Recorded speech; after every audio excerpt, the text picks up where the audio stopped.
지금부터 우리가 함께 공부할 건 바로 should의 특별 용법이라고 하는 것인데요. 어려운 건 아닙니다. 앞서 공부했던 것처럼 should라고 하는 게 바로 당위성, 즉 뭐뭐 하는 게 옳은 일이다, 마땅한 일이다, 당연하다 라고 하는 의미가 되겠죠. 자, should의 특별 용법이라는 게 어떤 말인가 일단 설명부터 한번 적어보도록 하겠습니다. 자, 지금 보시는 것처럼 문맥상 본동사의 시점에서, 이거 중요하죠? 동사 시점에서 그 동사보다 미래, 앞으로 뭐뭐 하는 게 옳다, 당연하다 라는 의미가 나오는 표현들은 당위성 때문에 반드시 should가 이용된다는 얘기입니다. 자, 이게 무슨 말인가 하면요. 이를테면 흔히 말하는 충고, 주장, 제안, 명령, 요구 동사 이런 것들에서는 should가 쓰인다는 얘기인데 바로 대절에 쓰인다는 얘기요. 예를 들면 말이죠. 충고한다라고 하는 문장을 한번 보면은요. 봐요. 자, 그녀가 뭐 했습니까? 충고를 한번 했다고 쳐보죠. 자, 충고했는데 바로 뒤에 이제 대절이 오는 겁니다. that 이하라고. 그러면 that 이하는 반드시 접속사니까 문장이 올 거 아닙니까? 자, 문장이 오는데 말입니다. 중요한 건 충고한다라고 하는 말의 의미가 뭐예요?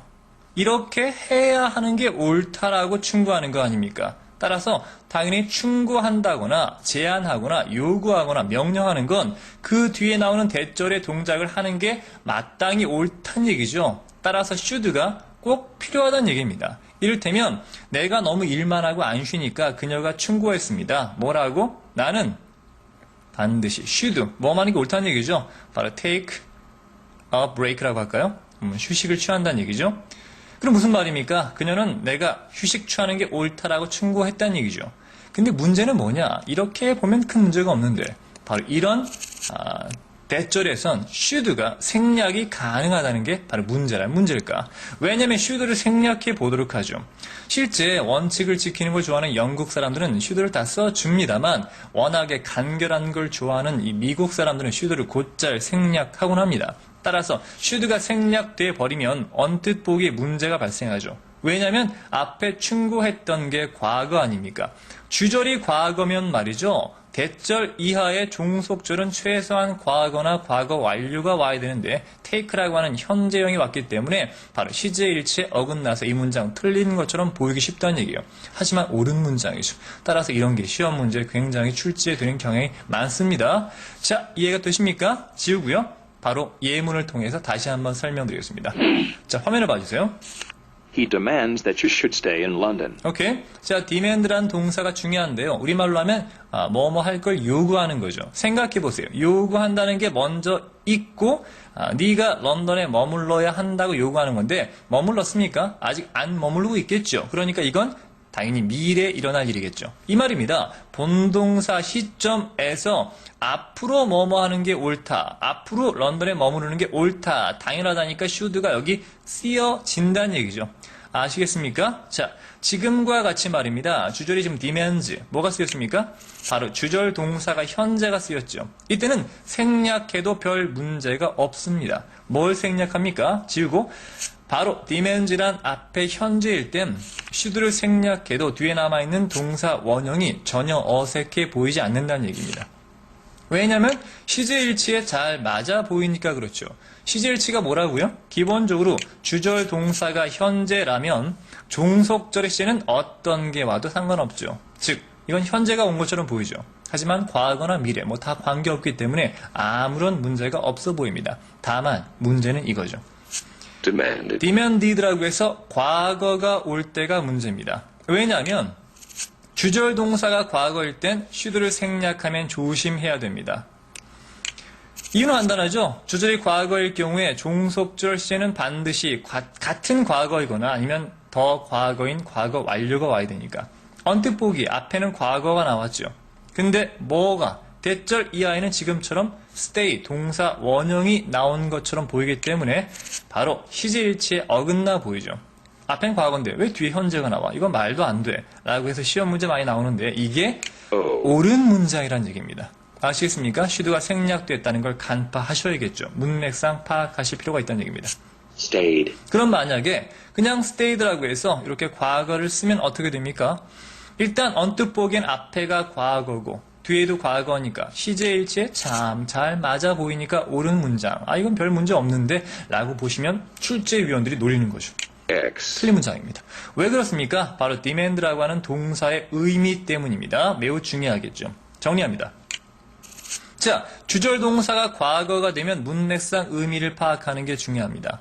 선생님이 아까 demand 중요하다고 그랬죠. 왜요? demand 뜻이 뭡니까? 요구하는 거죠. 요구한다라고 하는 건 아직 일어나지 않은 일일 때 요구하는 겁니다. 이미 일어난 건 요구할 필요가 없겠죠. 벌써 돼 있는데 뭘 요구합니까? 따라서 문맥상 요청한 시점보다 이제 머문다라고 하는 건 미래의 일이어야 하니까 should가 필요하다는 얘기입니다.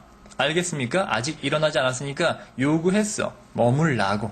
아시겠죠? 앞에 본 것처럼 그냥 만약에 stayed라면 뭡니까? 이미 머물고 있다는 얘기죠. 말이 안 되겠죠? 반드시 지워주고 should를 넣어주거나 should를 생략한다고 할지라도 동사 원형을 써줘야 된다는 얘기입니다. 자, 이해가 되시겠습니까?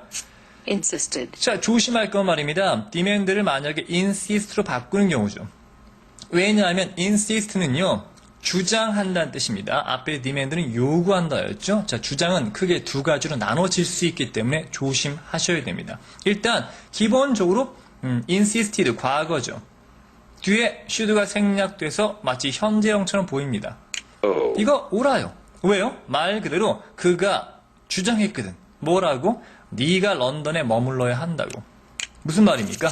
바로 과거 시점에 앞으로 얘기했죠. 앞으로 런던에 머물러야 한다고 주장한 거니까 바로 당위성의 뭐가? should가 필요하겠죠. 근데 should를 생략했기 때문에 동사 원형 꾸리니까 별 문제 없는 문장이에요. 아시겠습니까? 자, 다만 이 문장은 실제 머물렀는지는 모르겠죠. 왜요? 그냥 주장한 것 뿐입니다. 머물러야 한다고 주장했는데 실제 머물렀는지는 뭐 알 수가 없겠죠. Stayed. 자, 이번에도 마찬가지 stayed라고 해서 이 과거를 써보도록 하죠. 언뜻 보기 앞에도 과거, 뒤에도 과거니까 시제일치 맞는 것처럼 보이죠. 실제로 맞습니다. 그리고 이 문장 O. 옳은 문장입니다. 어이? 선생님, 앞에 demand는 demanded 바꿨을 때 이거 안 된다면서요. 간단해요. demand는 요구하다니까 미래의 것만 올 수 있죠. 앞으로 뭐뭐 할 걸 요구하는 거. 하지만 주장한다는 건 미래도 올 수 있고 과거도 올 수 있습니다. 왜요? 생각을 해보세요. 런던에 앞으로 머물러야 한다고 주장할 수도 있겠지만 이미 런던에 머물러 있다고 주장할 수도 있겠죠. 아시겠습니까? 그래서 이때는 뭐가 됩니까? 바로 말을 한 과거 시점에, 요때 말했겠죠? 말을 한 과거 시점에 이미 런던에 머물러 있다고 주장한 거죠. 아시겠습니까? 같은 과거니까 뭘 쓴 겁니까? 바로 과거와 과거를 쓴 거겠죠. 시제일치에 아무런 문제도 없고 의미상도 전혀 문제될 게 없습니다. 조심하셔야겠죠. 바로 이때는 뭡니까? 실제로 머물러 있다는 걸 주장하는 게 됩니다. 정리할게요. insist 같은 경우는 말입니다. 미래에 뭐뭐 해야 한다라고 해서 당위성의 미래를 주장할 수도 있고요. 과거에 이미 뭐뭐 했다라고 해서 과거의 걸 주장할 수 있습니다. 이 should의 특별 용법이 들어가기 위해선 반드시 본동사 시점에서, 즉 주장했다는 시점에서 앞으로 뭐뭐 하는 거, 즉 앞으로니까 뭐야? 본동사보다 미래, 즉 아직 일어나지 않은 일에만 should가 필요하다는 얘기입니다. 요거 시험에 자주 나옵니다. 충고, 주장, 제안, 명령, 요구 동사 이런 게 나왔다고 해서 무조건 should가 쓰인다고 생각하시면 안 되고요. 반드시 문맥상 의미를 파악하시는 게 굉장히 중요합니다. 아시겠죠? 무슨 말씀인지? 자, 이렇게 해서 간단하게 should의 특별 용법을 설명드렸고요. 그럼 다음 페이지 넘어가서 바로 should의 특별 용법에는 어떤 동사들이 있는가 하나하나 정리하도록 합니다. 자, 조금 더 집중력 향상시켜서 공부하시기 바랍니다. 자, 다음 강의 넘어가죠.